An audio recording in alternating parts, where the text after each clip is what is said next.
नमस्कार माझ्या शिक्षक बंधू भगिनींनो, आज आपण बघणार आहोत शालेय विद्यार्थ्यांच्या सुरक्षा व सुरक्षितेसंदर्भात करावयाच्या उपाययोजना, ज्या शासन निर्णय 13 मे 2025च्या निर्णयामध्ये दिलेल्या आहेत. बघा, हा सर्व उपाययोजना ह्या शाळेतील प्रत्येक शिक्षकाला, मुख्याध्यापकांना आणि पालकांना माहीत असणं आवश्यक आहे. चला तर आज मग आपण ह्या GR बाबत सविस्तर माहिती घेऊया.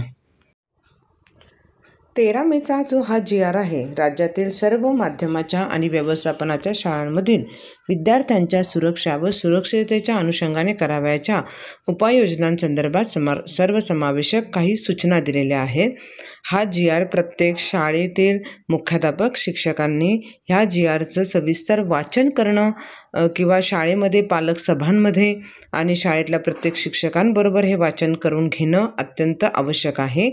आज आपण ह्या GR मधल्या GR का निघाला त्याबाबतचं न विचार करता ह्या GR मध्ये आपल्याला काय काय शाळांमध्ये कोणत्या उपाययोजना करायच्या आहेत याबाबत आपण आज सविस्तर चर्चा करणार आहोत किंवा ते मुद्दे आपण चर्चेत घेणार आहोत.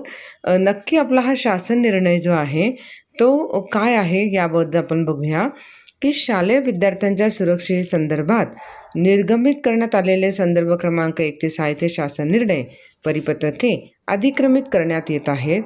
तथापि शासन निर्णय परिपत्रके यातील सूचना दिनांक 26 सप्टेंबर 2024 रोजीच्या शासन निर्णयान्वये अध्यक्षतेखाली एक समिती गठीत केलेली आहे. त्याच्यातल्या शिफारसी विचारात घेऊन राज्यातील सगळ्या माध्यमाच्या आणि व्यवस्थापनाच्या शाळांमधील विद्यार्थ्यांच्या सुरक्षा व सुरक्षिततेच्या अनुषंगाने उपाययोजना यांनी ह्या GR मध्ये एकत्रितरित्या दिलेल्या आहेत. त्यातला सगळ्या ज्या आहेत आपल्याला उपाययोजना ज्या आहेत त्या ओव्हरलुक करायच्या आहेत, पण काही आपण थोडक्यात घेणार आहोत, तर काहींबाबत सविस्तर यामध्ये माहिती सांगण्यात येईल. पहिली आहे लैंगिक गुन्ह्यांपासून बालकांचे संरक्षण कायदा 2012 यामधील तरतुदींची अंमलबजावणी करणे. या उपाययोजनेअंतर्गत किंवा या सूचनेअंतर्गत आवश्यक यामध्ये असं सांगितलेलं आहे की आपल्या हा जो कायदा आहे 14 नोव्हेंबर 2022 पासून जो लागू झालेला आहे, या अधिनियमाच्या प्रयोजनासाठी बालक आधी कोणाला म्हणायचं ते त्यांनी या ठिकाणी सांगितलेलं आहे की 18 वर्षापर्यंत वयोगटापर्यंतच्या व्यक्तीला आपण बालक म्हणून समजायचे आहे. आणि ह्यामध्ये ज्या काही अधिनियमामध्ये तरतुदी दिलेल्या आहेत त्या तरतुदी आपल्याला सर्व शाळेतील सर्वांना ह्या काय असणे माहीत असणे आवश्यक आहे.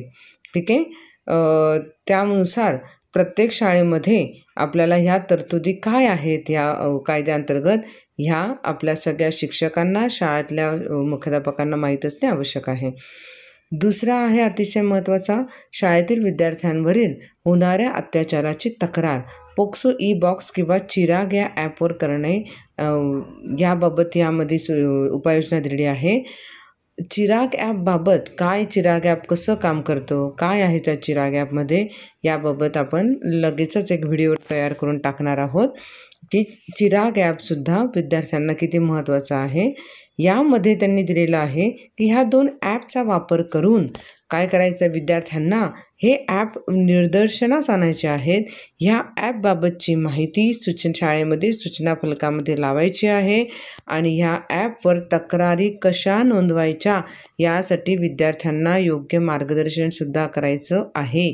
सर्व मुख्याध्यापकांनी आणि शिक्षकांनी ही सुविधा सर्व विद्यार्थ्यांच्या निदर्शनास आणून द्यायची आहे. प्रत्येक विद्यार्थ्याला चिराग ॲपबद्दल माहिती असणे खरंच आवश्यक आहे. शाळेमध्ये असे काही सत्र आपण आयोजित करावेत की ज्यामध्ये पोक्सो ई-बॉक्स किंवा चिराग ॲपची माहिती विद्यार्थ्यांपर्यंत पोहोचवली जाईल. तसेच शाळेच्या प्रमुख ठिकाणी आपल्याला जो child helpline, free child helpline number आहे तो 1098 हा विद्यार्थ्यांना दिसेल असा आपल्याला शाळेमध्ये नोंद म्हणजे दिसेल असा त्या प्रदर्शनी भागामध्ये आपल्याला हा क्रमांक लिहून ठेवायचा आहे आणि हा क्रमांकाचा उपयोग काय आहे याबाबत वारंवार आपल्या वर्गांमध्ये किंवा आपल्या परिपाठांदरम्यान याबाबत सूचना द्यायच्या आहेत. तसेच संरक्षण भिंतीवरती आपल्याला ज्या आपल्या शाळेची इमारती आहे त्यात कुठे ठिकठिकाणी ह्या विद्यार्थ्यांच्या सुरक्षिततेबाबतचे माहिती फलक, चित्र किंवा डिजिटल डिस्प्ले बोर्ड लावून प्रदर्शित करायचे आहेत. प्रत्येक शाळेला चारही बाजूनी काय असणे आवश्यक आहे, भिंती असून मुख्य प्रवेशद्वार असणे आवश्यक आहे. इतर कोणीही प्रवेशद्वाराच्या व्यतिरिक्त इतर कोणत्याही मार्गाने शाळेत प्रवेश करणार नाहीत याची दक्षता घ्यायची. मुख्य प्रवेशद्वारावरती सुरक्षा रक्षक असावा. शाळेच्या परिसरामध्ये कोणतीही अन्य व्यक्ती प्रवेश करणार नाहीत. म्हणजे अनधिकृत म्हणजे जे शाळेचे स्टाफ मेंबर्स आहेत त्या व्यतिरिक्त कोणीही व्यक्ती प्रवेश करणार नाही याची दक्षता घ्यायची आहे. विद्यार्थी शाळेच्या परिसरात उपस्थित असताना त्यांच्या सुरक्षिततेची संपूर्ण जबाबदारी ही शाळेची राहणार आहे. त्यानंतर वेळोवेळी शिक्षक, शिक्षकेतर कर्मचाऱ्यांच्या बैठका आयोजित करायच्या आणि त्यांना सुरक्षेच्या दृष्टीने उपाययोजना समजावून सांगायच्या आहेत. त्याचबरोबर विद्यार्थ्यांची सकाळ, दुपार आणि संध्याकाळ ह्या तिन्ही वेळेस हजेरी नोंदवण्यात यावी आणि अनुपस्थित विद्यार्थ्यांच्या पालकांना त्यांच्या अनुपस्थितीबाबत SMS द्वारे ताबडतोब कळवण्यात यावे. तसेच विद्यार्थी मानसिक दबावाला बळी पडू नयेत म्हणून शाळेमध्ये समुपदेशक अवेलेबल करायचा आहे आणि त्यासाठी समुपदेशकाची शाळेमध्ये नियुक्ती करायची आहे आणि ज्या शासकीय किंवा आपल्या अनुदानित शाळा आहेत त्या शाळेतील एका शिक्षकाला समुपदेशक म्हणून नियुक्ती करायची. ज्यावेळेस SCRT मार्फत प्रशिक्षण लागले जाईल तेव्हा त्यांना ते प्रशिक्षण त्या समुपदेशकाला घेण्यास आदेशित करायचे आहे. परत पुढे आहे महत्त्वाचं की पूर्व प्राथमिक आणि प्राथमिक शिक्षणाच्या टप्प्यावर सुद्धा मुलांना काय सांगायचं आहे, चांगला स्पर्श आणि वाईट स्पर्श, गुड टच, बॅड टच ही याचे प्रात्यक्षिके करून विद्यार्थ्यांना कसा ओळखायचा हा गुड टच किंवा बॅड टच हे समजून सांगायचे आहे. याचे वेळोवेळी सेशन्स घ्यायचे आहे. बघा, शाळेत शैक्षणिक अभ्यासक्रम पूर्ण करणे किंवा अभ्यासक्रम पूर्ण करणे, शिकवणे याबरोबरच विद्यार्थ्यांची सुरक्षिततेबाबतचे त्यांना सगळे माहिती पुरवणे हे आपलं आद्य कर्तव्य आहे. ज्या छळवणूक किंवा एखाद्या विद्यार्थ्याला शारीरिक दुखापत होते किंवा मानसिक तणाव, न्यूनगंड येतो, त्याचा आत्मविश्वास कमी होतो, यापासून विद्यार्थ्यांचा बचाव होण्यासाठी शाळेस्तरावरती योग्य उपाययोजना करायची आहे. त्यासाठी विद्यार्थी, पालक, शिक्षक यांच्यामध्ये पालक शिक्षकांच्या ज्या बैठका असतात त्यामध्ये योग्य प्रकारे उद्बोधन करावे. तसेच विद्यार्थ्यांनी स्वतःला होणाऱ्या त्रासाच्या व्यतिरिक्त त्रासाबद्दल पालक, शिक्षक, वर्गमित्र यांना सांगण्याबाबत तसेच तक्रार पेटी वापर करण्याबाबत सुद्धा त्या विद्यार्थ्यांना प्रोत्साहित करायचं आहे. आणि शाळेमध्ये इतर विद्यार्थ्यांना वारंवार त्रास देण्याची मानसिकता आणि त्याप्रमाणे वर्तन असणाऱ्या विद्यार्थ्यांचे योग्य असं आपल्याला समुपदेशन करायचं आहे. किमान शाळेच्या 1 किलोमीटर परिसरात कोणतेही पान स्टॉल नसतील याची खात्री व्यवस्थापनाने घ्यायची आहे. तिसरा जो भाग आहे याच्यातला की तक्रार पेटी बसवणे हे खरंच शाळेमध्ये अत्यंत आवश्यक आहे ह्या शाळा सुरक्षेच्या शासन निर्णयानुसार. कारण त्या तक्रार पेटीचा फार फायदा होऊ शकतो किंवा होणार आहे. त्यासाठी शाळा व्यवस्थापनाने आणि शाळा प्रशासनाने काय कार्यवाही करायची त्याबाबत आपण पटकन बघूया की शाळेच्या तक्रारपेटी शाळेच्या दर्शनी भागात किंवा प्रवेशद्वाराजवळ विद्यार्थ्यांच्या नजरेस येईल अशी आपल्याला तक्रारपेटी ठेवायची आहे. तक्रारपेटी व्यवस्थित सुरक्षित अंतरावर किंवा पुरेशा मापाची अशी असावी. फार वरती लावू नये किंवा फार खालती लावू नये, विद्यार्थ्यांचा हात पोचेल आणि तसेच अगदी मुख्याध्यापकाचे लक्ष जाईल की कोण तक्रार टाकतोय असं न ठेवता प्रवेशद्वारावरतीच ठेवलं तर विद्यार्थी शाळेत येतानाच ते टाकू शकेल. तसेच तक्रारपेटी शाळेतील तक्रारपेटी जी आहे ती पालक शिक्षक समितीचा अध्यक्ष, सखी सावित्री समितीचे अध्यक्ष, शाळेचे मुख्याध्यापक यांनी तसेच जे आपली विद्यार्थी सुरक्षा आणि भौतिक सुविधा विकसन समिती सदस्य आहेत, तसेच काही पालक प्रतिनिधी आहेत, यांच्या समक्ष आठवड्यातून 2 वेळा उघडायची आहे. तक्रार पेटीमध्ये प्राप्त तक्रारी, त्या अनुषंगाने करण्यात आलेल्या कारवाई याच्या लेखी नोंदीबाबत अभिलेख किमान 6 महिन्यासाठी जतन करण्यात यावा. प्रत्येक वर्षासाठी शैक्षणिक वर्षासाठी एक तक्रार पेटीतील लेखी नोंदींसाठी अवश्य करावा आणि तो अभिलेख हा सध्याच्या काळामध्ये अत्यंत आवश्यक आहे. आणि जर गंभीर किंवा संवेदनशील स्वरूपाच्या तक्रारी आल्या तर ताबडतोब आपल्याला पोलीस यंत्रणेचं सहाय्य घ्यायचं आहे. तक्रार पेटीत प्राप्त झालेल्या सर्व तक्रारींची नोंदी घेऊन तक्रार निवारण करण्याबाबत तात्काळ काही कारवाई घेण्यासाठी शाळा प्रशासनाने, शाळेच्या मुख्याध्यापकाने ताबडतोब पावलं उचलायची आहे, त्यावर कार्यवाही करायची आहे. मात्र तक्रारकर्त्याचे नाव गुप्त राहील आणि तक्रारीच्या अनुषंगाने कोणताही त्रास त्याला होणार नाही याची दक्षता घ्यायची आहे. एका संबंधित शाळेतील महिला शिक्षक किंवा विद्यार्थिनी यांच्या लैंगिक छळाबाबतच्या जर तक्रारी आल्या तर लगेचच महिला तक्रार निवारण समिती समोर ठेवायच्या आणि त्याबाबतचे पुढचे काय सुरक्षेबाबतचे काही समितीसमोर त्या ठेवण्यात येईल. महिला तक्रार निवारण समिती आणि भौतिक सुविधा विकसन समिती याविषयीची तक्रार सर्वात प्रथम विचारार्थ घेऊन त्याबाबतचे योग्य ते निर्देश देतील आणि त्या योग्य त्या कार्यवाही त्याच्यावरती करण्यात येईल. क्षेत्रीय यंत्रणेमार्फत सुद्धा पर्यवेक्षीची जबाबदारी काय दिलेली आहे की आवश्यक कार्यवाही होण्याबाबत पर्यवेक्षक यंत्रणेने सुद्धा वारंवार ह्या सगळ्या गोष्टींचा काय घ्यायचा. शिक्षक आयुक्त आहेत, शिक्षण संचालक आहेत, हे वारंवार ह्या सर्व कोणत्या तक्रारी आहेत, त्या तक्रारीचं स्वरूप किती गंभीर आहे याबाबतचे वारंवार काय घेणार आहेत, आढावा घेणार आहेत. तसेच शाळांमध्ये तक्रारीबाबत कार्यवाही सातत्याने होते की नाही याबाबतचा सर्व प्रशासनातील पर्यवेक्षक यंत्रणेने याचा पाठपुरावा घ्यायचा आहे. शाळांमध्ये चौथा मुद्दा जो आहे, शाळांमध्ये सखी सावित्रीचे गठन करायचं आहे. बघा, सखी सावित्री ही समिती जी आहे ती बाल हक्क संरक्षण कायदा 2005 अन्वये जुलै 2007 मध्ये महाराष्ट्र राज्य बाल हक्क संरक्षण आयोगाची स्थापना करण्यात आली आणि त्यामध्ये प्रत्येक मुलाला घरामध्ये, शाळेमध्ये, समाजामध्ये सुरक्षित आणि बालस्नेही वातावरण मिळावे हा त्यांचा काय आहे, हक्क आहे. आणि त्यासाठी त्यांनी काय केलेलं आहे, एक सखी सावित्री समिती याच्या शाळा स्तरावरती, केंद्र स्तरावरती आणि तालुका स्तरावरती असावी. त्याचं कार्य कसं असावं याबाबतचं सविस्तर ह्या GR नोंदणी म्हणजे माहिती दिलेली आहे. शाळा स्तरावरची जी सखी सावित्री समिती असेल ती मुलांच्या आपल्या कार्याचे 100% मुलांची पटनोंदी असेल किंवा उपस्थिती असेल यासाठी विद्यार्थ्यांचे नाव नोंदणी असेल त्याबाबत किंवा सर्व शाळेतल्या किंवा शाळाबाहेरच्या स्थलांतरित पालक असेल, गावातले मुलं जास्त सर्वेक्षण करून जास्तीत जास्त मुलं शिक्षण प्रवाहात कसे येतील, विद्यार्थ्यांच्या शारीरिक, मानसिक, बौद्धिक विकासासाठी तणावमुक्त वातावरण कसं करता येईल त्यासाठी पालकांचे समुपदेशन करणे, त्यासाठी कार्यशाळा आयोजित करणे, मुलामुलींच्या शिक्षणासाठी असणाऱ्या शासकीय योजना त्याची अंमलबजावणी करणे, मुलांना करिअर संबंधी मार्गदर्शन करणे, मुलांच्या आरोग्यदायी सवयीबाबतचे संवाद असे अनेक काय दिलेले आहेत. त्यांनी सखी सावित्री समितीचे कार्य दिलेले आहे. ठीक आहे. पुढे आपण जाऊया. इथे पुन्हा चिराग ॲपचा वगैरे पुन्हा उल्लेख केलेला आहे आणि ही बैठक, या समितीची बैठक जी आहे ती महिन्यातून 1 वेळा आवश्यक आहे आणि जर गरज भासली तर एकापेक्षा जास्त वेळासुद्धा आपण या समितीच्या सभा घेऊ शकतो.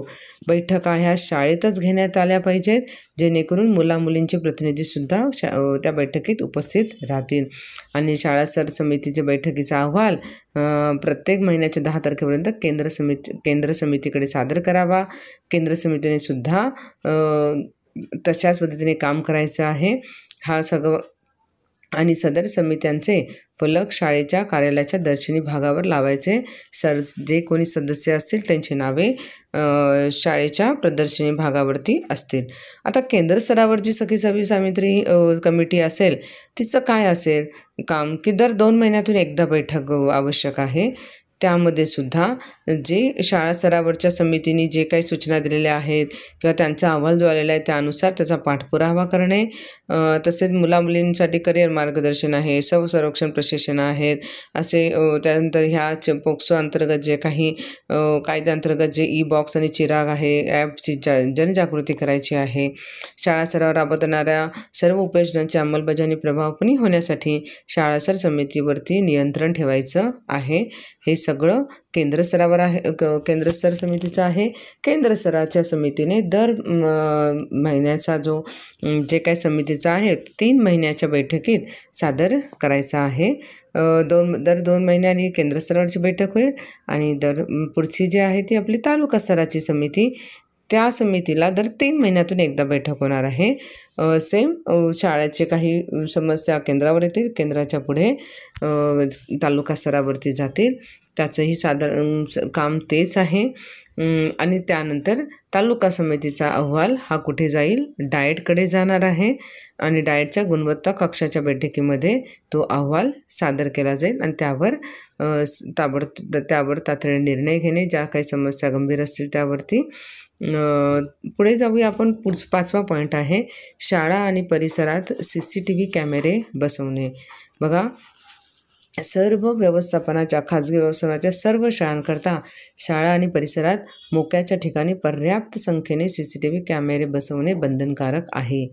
किमान 1 महिन्याच्या फुटेज बॅकअप असलेल्या CCTV कॅमेरे वर्गखोल्यांचे प्रवेशद्वार, कॉरिडॉर, मुख्य प्रवेशद्वार, बाहेर पडण्याचं गेट, खेळाचं मैदान, स्वच्छतागृहांच्या बाहेर या ठिकाणी बसवायचे आहेत आणि ते कार्यरत असणे आवश्यक आहे. ठीक आहे. त्यानंतर शासकीय आणि स्थानिक स्वराज्य शाळांमध्ये सुद्धा CCTV कॅमेरे बसवण्यात आलेले नाहीत. अशा शाळांनी प्राधान्याने ते बसवायचे आहेत. तो कसा खर्च करायचा, निधी कसा आहे, हे सर्व शासन निर्णयामध्ये व्यवस्थित दिलेलं आहे. पुढचा आहे की ह्या शाळेचे म्हणजे हे जे कॅमेरे बसवल्यानंतर कॅमेऱ्यांचे मुख्याध्यापकांना आठवतं किमान 3 वेळा तपासणी करणे आवश्यक आहे आणि मुख्याध्यापकांच्या देखरेखीखाली फुटेज तपासण्यात यावे. फुटेजमध्ये काही आक्षेपार्ह बाबी आढळून आल्या त्याबाबत स्थानिक प्रशासनाला ताबडतोब मुख्याध्यापकांनी कळवायचं आहे. कर्मचाऱ्यांची चारित्र्य पडताळणी, 6वा मुद्दा जो महत्त्वाचा, चारित्र्य पडताळणीची कार्यवाही करायची आहे.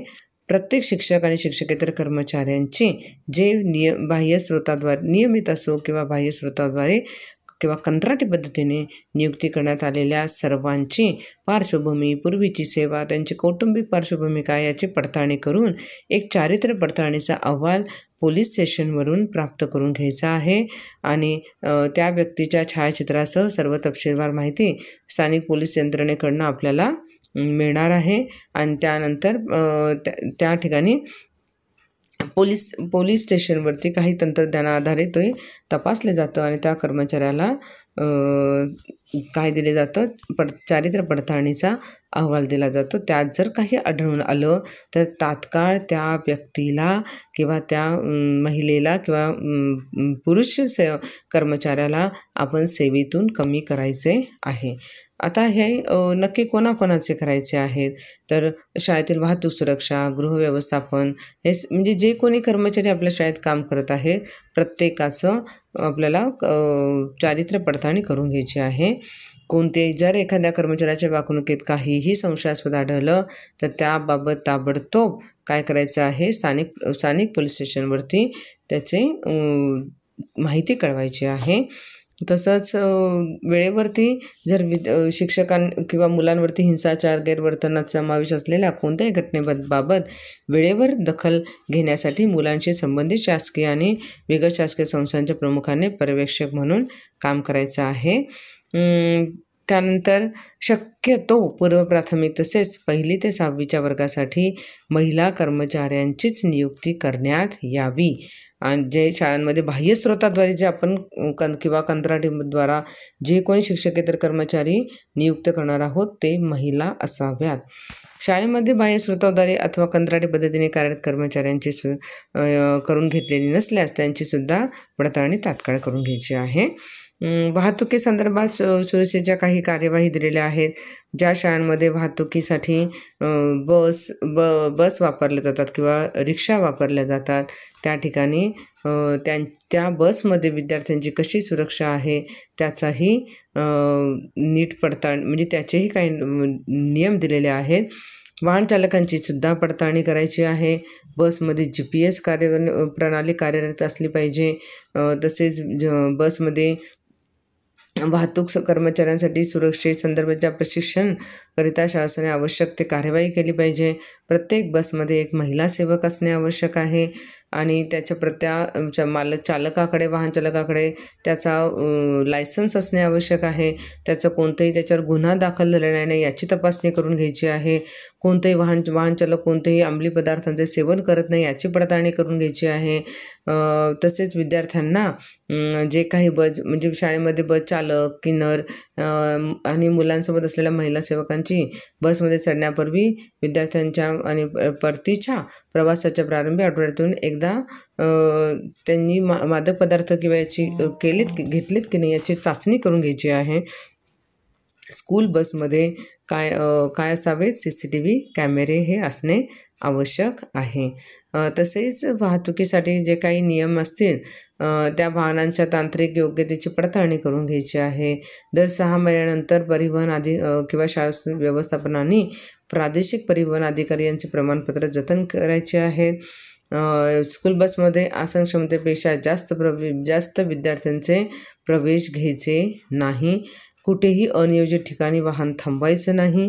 या सगळ्या सूचना आपल्या वाहन समितीद्वारे ह्या सगळ्या आपल्या शाळेमध्ये होणं किंवा त्याच्यावर काटेकोर लक्ष देणं आवश्यक आहे.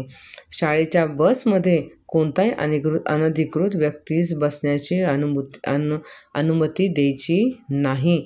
याबाबत मुख्याध्यापकांनी अतिशय कडक नियम बस चालकांवरती लावायचे आहेत. तसेच त्यांच्या घराच्या जवळ त्यांना सोडवण्यात आले पाहिजे. तसेच एखाद्या सहशालेय उपक्रमांसाठी जर कुठे बाहेर पाठवत असाल तर त्या ठिकाणी तुमचे महिला शिक्षिका असणे त्यांच्यासोबत आवश्यक आहे. तसेच पुढचं आपण बघूया की शाळेतील प्रसाधनगृह त्याबाबत काय दिलेले आहेत बघा.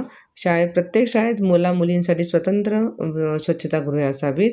मुलींसाठी स्वच्छतागृहाजवळ एक महिला परिचर तैनात केली जावी की लहान मुलं जर गेले तर त्यामध्ये त्या महिलेने त्या मुलांना मदत करायची आहे. तसेच स्वच्छतागृहांची स्वच्छता राखली जावी. स्वच्छतागृहामध्ये पाणी, लाईट असावे, दरवाजे व्यवस्थित असावे, उघडणे बंद करणे सोयीचे असावेत. त्याचप्रमाणे स्वच्छतागृहाच्या बाहेरील वॉश बेसिन जवळचा भाग कोरडा असावा. त्यानंतर कीटकांपासून संरक्षण होईल यासाठी स्वच्छतागृहांमध्ये योग्य ती जाळी असावी. ह्या सर्व तसेच काही आणीबाणीच्या प्रसंगी जर स्वच्छतागृह शाळेपासून लांब असेल तर त्या ठिकाणी एखादा बजर किंवा एक बेल किंवा घंटा असावी की तिथून मदतीची हाक विद्यार्थ्याला देता येईल. सॅनिटरी नॅपकिनचं मशीन असावं. इन्सिनेटर असावेत शाळेमध्ये. तसेच मुलींना त्याबाबतचे सॅनिटरी मासिक पाळी संदर्भात योग्य प्रशिक्षण दिलं गेलेलं पाहिजे.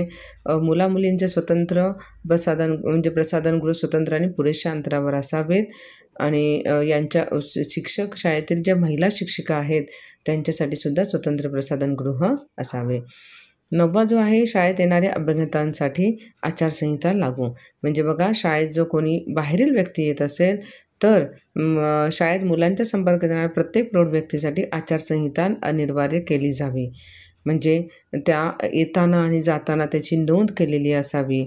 जी दररोज शाळेतून नियुक्त वरिष्ठ व्यक्तीसोबत तपासली जावी की आपल्या शाळेत आज कोण आलं होतं, कोण येऊन गेले, याबाबतची पूर्ण माहिती सतत घेण्यात यावी. पुढे सायबर हल्ले आणि धोका टाळण्याच्या अनुषंगाने शाळे किंवा पालकांनी घ्यायची कारवाई. याबाबत आपण वारंवारच ऐकतो की विद्यार्थी ह्या सायबर हल्ल्याच्या बळी पडू नयेत त्यासाठी विद्यार्थ्यांमध्ये ह्याची जागरूकता होणे आवश्यक आहे. तर मुलांना आणि पालकांना दोघांनाही याबाबतचं मार्गदर्शन करणं आपल्याला आवश्यक आहे. त्यामध्ये मुलांना वैयक्तिक तपशील, पत्ते म्हणजे फोन नंबर, छायाचित्रे, सोशल मीडिया, ऑनलाईन प्लॅटफॉर्म प्रदर्शित न करण्याबाबतचे समजविण्यात यावे.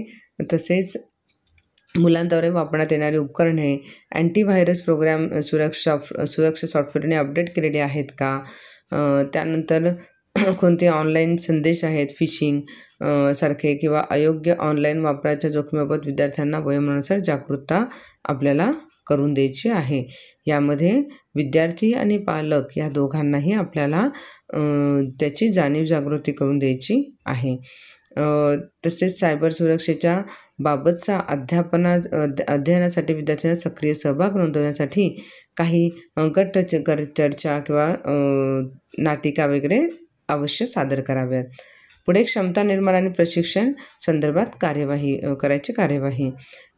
यासाठी बालशोषणाशी संबंधित असलेली किंवा अत्याचाराला बळी पडलेली बालके केवळ लवकर ओळखणेच नाही तर संभाव्य अत्याचाराला प्रतिबंध करण्याच्या उद्दिष्टाने प्रशिक्षण हे सर्वसमावेशक असले पाहिजे.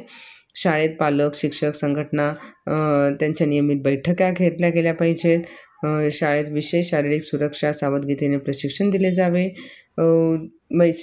शिक्षकांना विद्यार्थ्यांशी मैत्रीपूर्ण संवाद कसा साधावा, विद्यार्थ्यांना हाताळण्याचे प्रशिक्षण दिले जावे. तसेच किशोरवयीन विद्यार्थ्यांच्या समस्या ह्या सर्व विषयांबाबत शिक्षक अतिशय जागरूक असणे किंवा शिक्षकाला ह्या सगळ्या गोष्टींचं प्रशिक्षण मिळणं आवश्यक आहे. पोक्सो कायद्याचा डिटेलमध्ये अभ्यास आपल्या शिक्षकांना असणे आवश्यक आहे. विद्यार्थ्यांनासुद्धा त्याची माहिती असणे आवश्यक आहे. तसेच आनंद शनिवार या उपक्रमात आनंदात शिक्षण घेण्याच्या उद्देशाने त्यामध्ये स्वयंसंरक्षण प्रशिक्षण सत्रांचा आपण समावेश करायचा. त्याच्यानंतर संभाव्य हानी कोणत्या आहेत, धोक्याचे संकेत कसे आहेत याबाबतची माहितीसुद्धा आपण ह्या आत्मसंरक्षणाचा भागसुद्धा या आनंदाई शनिवारमध्ये आपण घेता येऊ शकतो. आपत्ती व्यवस्थापनाचं त्यांना प्रशिक्षण देणं आवश्यक आहे. ह्या सगळ्या वेगवेगळे कोणते सुरक्षेबाबतचे प्रशिक्षण आहेत. सध्या आयगॉट कर्मचारी योग्य भरतीसुद्धा शाळेत सुरक्षिततेचे सर्व शिक्षकांना प्रशिक्षण घेणे आवश्यक आहे. ह्यासुद्धा सूचना आलेल्या आहेत. पुढे विद्यार्थी समितीचे गठन करणे. शाळांमध्ये शाळोत्सव समितीच्या अध्यक्षतेखाली विद्यार्थी सुरक्षा समितीचं आपल्याला गठन करायचं आहे. सदर समितीमध्ये पालकांचे 2 प्रतिनिधी असतील, शिक्षक 2 असतील, एक महिला शिक्षक प्रतिनिधी असेल, सखी सावित्री समितीचे 2 सदस्य असतील आणि इतर समितीचे सदस्य जे सचिव हे शाळेचे मुख्याध्यापक असतील. विद्यार्थी सुरक्षेसंदर्भात शासनाने वेळोवेळी विहित केलेले शासन निर्णय, शाळा स्तरावर त्याची अंमलबजावणी केली जाते की नाही याबाबतचा आढावा प्रत्येक महिन्याला आपल्याला घ्यायचा आहे. ठीक आहे. जिल्हा स्तरावरील विद्यार्थी सुरक्षासुद्धा जिल्हा स्तरावर सुद्धा ही समिती असणार आहे. राज्य स्तरावर सुद्धा ही समिती असणार आहे. आपण सध्या फक्त शाळा स्तरावर संबंधित आपण बघत आहोत. पुढे आहे की सुरक्षा समितीबाबतच आहे. बघा, इतके गोष्टी किंवा आपल्याला काळजी ही शाळा सुरक्षेच्या अंतर्गत आपल्या विद्यार्थ्यांना घ्यायची आहे. कारण जेव्हा विद्यार्थी आपल्या शाळेत प्रवेश करतो तर तो शाळेतून बाहेर पडायचंपर्यंत विद्यार्थ्याच्या सुरक्षिततेची काळजी किंवा त्याची पूर्ण जबाबदारी ही शाळेचे प्रशासन, शाळेतील मुख्याध्यापक, शाळेतील शिक्षक यांवरती असते. त्यामुळे आपल्या विद्यार्थ्यांना सुरक्षित, आनंददायी किंवा असं वातावरण शाळेचं निर्माण करणे ही पूर्णपणे आपली जबाबदारी आहे. यासाठी आपण नक्कीच प्रशासनाला आपण मदत करूया.